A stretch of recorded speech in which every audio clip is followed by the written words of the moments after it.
నమస్తే, welcome to I dream. నేను మహేశ్వరి, మనతో పాటు ఉన్నారు ప్రముఖ ఆయుర్వేద వైద్య నిపుణులు డాక్టర్ చిట్టుబొట్ల మధుసూదన్ శర్మ గారు. వారితో మాట్లాడుతాం.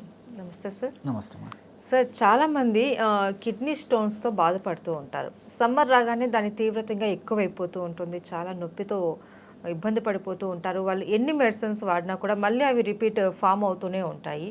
అసలు ఎందుకు ఈ కిడ్నీ స్టోన్స్ వస్తూ ఉంటాయి చెప్తారా? కిడ్నీ స్టోన్స్ వచ్చేదానికి చాలా కారణాలు ఉంటాయమ్మా.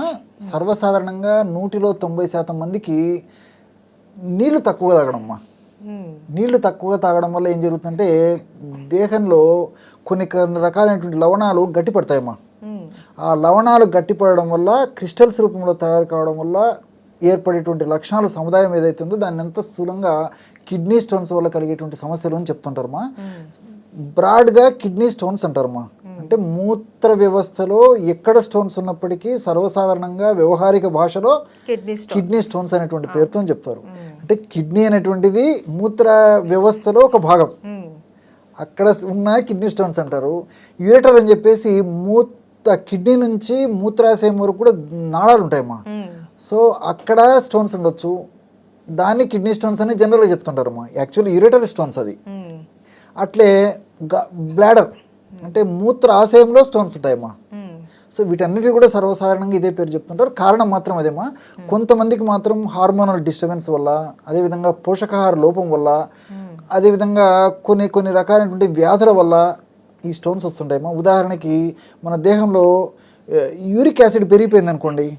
యూరిక్ యాసిడ్ అనేటువంటిది ఒక రకమైనటువంటి బై ప్రోడక్ట్, వేస్ట్ ప్రోడక్ట్ అమ్మా. యూరిక్ యాసిడ్ పెరిగిపోయినప్పుడు కూడా కిడ్నీస్ స్టోన్స్ రూపంలో ప్రత్యక్షం అవుతుంటుంది. ఇలా కొంతమందిలో జరుగుతుంటుందమ్మా. కాబట్టి రకరకాలైనటువంటి కారణాలు ఉన్నప్పటికీ ఎక్కువ శాతం మందిలో తక్కువ నీరు తాగడమే ప్రధానమైనటువంటి కారణమమ్మా.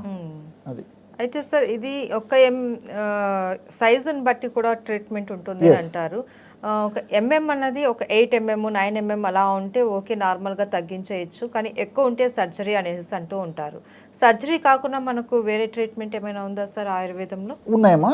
దీనికి ఔషధ చికిత్స, శస్త్రచికిత్స అని చెప్పేసి ఆయుర్వేద వైద్య విధానంలో కూడా వేలాది సంవత్సరాల క్రితమే మన మహర్షులు చెప్పడం జరిగిందమ్మా.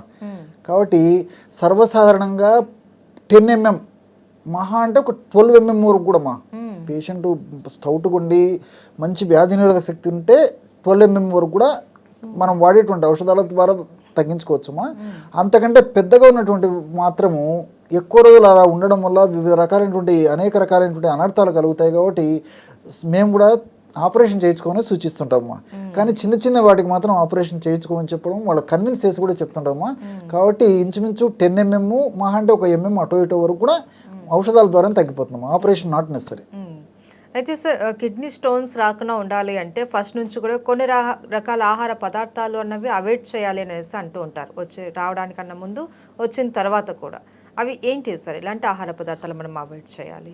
కిడ్నీ స్టోన్స్ రాకుండా ఉండాలంటే మా ఈ కాలానుగుణంగా నేను చెప్తున్నామా, ప్రధానంగా కూల్ డ్రింక్స్, సాఫ్ట్ డ్రింక్స్ తాగకూడదమ్మా. చాలా మందికి తెలియడం లేదు ఇది. ఇటువంటి ఈ పదార్థాలు ఎక్కువ సేవించే వాళ్ళలోనే ఎక్కువ వస్తున్నాయమ్మా.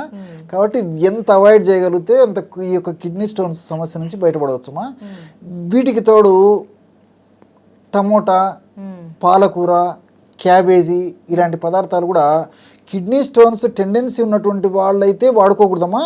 మిగతా వాళ్ళందరూ కూడా వాడుకోవచ్చమ్మా, ప్రాబ్లం అయితే లేదు. ఒక్కసారి కిడ్నీ స్టోన్స్ వచ్చినప్పుడు మాత్రం జాగ్రత్త పడాలి.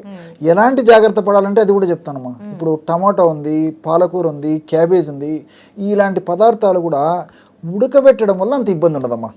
ముఖ్యంగా ఈ పాలకూరలో కొన్ని రకాలైనటువంటి కెమికల్స్ ఉంటాయమ్మా. ఈ కెమికల్స్ వల్లనే కిడ్నీ స్టోన్స్ తయారవుతాయి. ఎప్పుడైతే ఆ పాలకూరను మనం ఉడికించామో ఆ కెమికల్ శక్తి తగ్గిపోతుందమ్మా. కాబట్టి చాలా మందికి దాని మీద కరెక్ట్ అభిప్రాయం లేకపోవడం చేతి ఇబ్బంది పడుతుంటారు. కానీ కాబట్టి పాలకూర కొద్ది గొప్ప ప్రమాణంలో వాడుకోవచ్చు. అదేవిధంగా ఈ యొక్క టమోటా కూడా అమ్మా, టమోటాను పచ్చి టమోటా వాడితే ఎక్కువ ఇబ్బందులు ఎదురవుతాయి. కానీ కొద్దో గొప్ప మనం ఉడకబెట్టి వాడడం కానీ, వేయించి వాడడం కానీ, ఈ విధంగా ఎప్పుడైతే మనం దాని యొక్క ఫార్మ్ మారుస్తామో పచ్చిది కాకుండా, అప్పుడు ముఖ్యంగా ఉడకబెట్టడం వల్లమ్మా, వేయించడం వల్ల కూడా ఒక్కొక్కసారి దాంట్లో ఉన్నటువంటి దోషాలు పోవు. ఉడకబెట్టి వాడుకోవడం వల్ల ఇబ్బంది ఉండదమ్మా. కొద్ది ప్రమాణం వాడుకోవడంలో తప్పు లేదు. ఈ విధంగా క్యాబేజ్ కూడా అమ్మా ఉడకబెట్టి వాడితే అంత దోషం కూడా ఉండదు కాబట్టి ఎప్పుడన్నా వాడుకోవచ్చు. కాబట్టి పరిశోధనలలో కూడా ఈ విషయం నిరూపితమైందమ్మా. కాబట్టి సమస్య వచ్చినప్పుడు మాత్రం కొంత జాగ్రత్తగా ఉండాలి. అలా అని చెప్పేసి పూర్తి నిషిద్ధం అయితే అవసరం లేదమ్మా. సమస్య వచ్చిన తర్వాత తగ్గిపోయిన తర్వాత ఉడకబెట్టినటువంటి రూపంలో పాలకూర కానీ, టమోటా కానీ, క్యాబేజ్ కానీ ఇలాంటివి వాడుకోవచ్చు. కానీ సమస్య రాకపోతే వాడుకోవచ్చమ్మా. దానికోసం అని చెప్పేసి నోరు కట్టుకోవాల్సినటువంటి అవసరం అయితే లేదమ్మా. ఈ కూల్ డ్రింక్స్ మాత్రం దెబ్బతీస్తాయమ్మా. అయితే సార్ ఈ కిడ్నీ స్టోన్స్ని మీరు చెప్పినట్లు 10 mm లోపల ఉన్నప్పుడు మనం తగ్గించుకోవచ్చు అని అంటున్నారు కదా న్యాచురల్గా. మనకు హోమ్ రెమెడీస్ ఏమైనా ఉన్నాయా సార్? ఉన్నాయమ్మా. దీనికి ముల్లంగి రసం చాలా అద్భుతంగా పనిచేస్తుందమ్మా. రాడిష్ అంటే తెలుసు కదా, మంచి సంవత్సరం అంతా దొరుకుతామా. తెల్లటి గడ్డలు మనకు మార్కెట్లో దొరుకుతాయి. ఫ్రెష్ గడ్డలు మనకు మార్కెట్లో దొరుకుతాయమ్మా. ముల్లంగి గడ్డలు తెచ్చుకొని బాగా శుభ్రం చేసేసి చిన్న చిన్న పీసెస్ చేసేసి రసం తీసుకోవాలమ్మా. దంచేసి కానీ మిక్సీలో వేసి కానీ రసం తీసుకొని ఫర్ ఎగ్జాంపుల్ ఒక 25 ml to 30 ml ఆ రసం తీసుకొని అందులో 1 గ్రాము బార్లీ గింజలు వేయించి చేసినటువంటి పౌడర్ అందులో కలిపేసేయాలమ్మా. కలిపేసి అవసరమైతే తాగడం కొంచెం ఇబ్బందిగా ఉంటే ఇంత తేనె కలుపుకోవచ్చు. అలాగే తాగగలిగితే అలాగే తీసుకోవచ్చు. ఇలా రోజు ఒక్కసారి ఈ ముల్లంగి గడ్డలని ఈ రూపంలో వాడుకోవడం వల్ల చాలా త్వరగా శీఘ్రంగా సమర్థవంతంగా వెంటనే తగ్గేందుకు ఈ ముల్లంగిలో ఉన్నటువంటి బార్లీలో ఉన్నటువంటి రసాయన పదార్థాలు ఉపయోగపడతాయమ్మా. సో నేను చెప్పినట్లు ఒక స్టేజీలో ఉన్నటువంటి రాళ్ళ సైజును తగ్గించేందుకు ఇవి చాలా అద్భుతంగా పనిచేస్తాయమ్మా. రోజు ఉదయం పూట ఆ విధంగా చేస్తూ సాయంత్రం పూట ఏం చేయాలంటేమా ఈ ఉల్లిగడ్డ రసం, ఆనియన్, ప్యాజు, ఎర్రగడ్డలు ఒక్కొక్క ప్రాంతంలో ఒక్కొక్క పేరుతో పిలుస్తుంటారు. చాలా సులువు అమ్మ. మన ఇళ్ళల్లో సంవత్సరం అంతా ఉండేటువంటిది.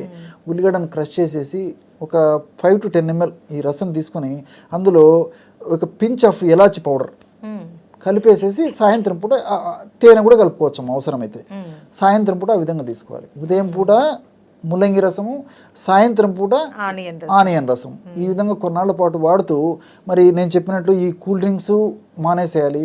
నీళ్లు కూడా వారి యొక్క శరీర తత్వాన్ని బట్టి, వాళ్ళ యొక్క వెయిట్ను బట్టి, ఇతర అనుబంధ లక్షణాలను బట్టి 3 నుంచి 5 లీటర్ల వరకు కూడా కొద్దిగా నీళ్లు తాగుతుండాలి. ఇలా చిన్న చిన్న జాగ్రత్తలు తీసుకుంటూ ఈ యొక్క ఔషధాన్ని వాడుకోవడం వల్ల చాలా త్వరగా ఆ సమస్య తగ్గిపోతుందమ్మా. రెండవది ఏంటంటే ఈ ఆయుర్వేద మందుల యొక్క ప్రకృతి ప్రసాదించినటువంటి ఔషధాల యొక్క ప్రత్యేకత ఏంటంటే సమస్య తగ్గిపోయిన తర్వాత యూరినరీ స్టోన్స్ మళ్ళా రాకుండా కూడా దీర్ఘకాలం పాటు మన దేహంలో వీటి యొక్క ఔషధ ప్రభావాలు సదా మనల్ని కాపాడుతుంటాయి. కాబట్టి మనం ఒక్కసారి వాడి ఔషధం ఆ యొక్క సమస్యను తగ్గించుకున్న తర్వాత కూడా దీర్ఘకాలం పాటు కూడా ఆ యొక్క సమస్య నుంచి మనం రక్షించేందుకు ఈ యొక్క ఔషధాలు ఉపయోగపడతాయమ్మా.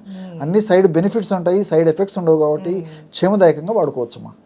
అయితే ఆయుర్వేదంలో ఏదైనా మెడిసిన్ ఉందా సార్? ఆయుర్వేదంలో కూడా చాలా చక్కటి ఔషధాలు ఉన్నాయమ్మా.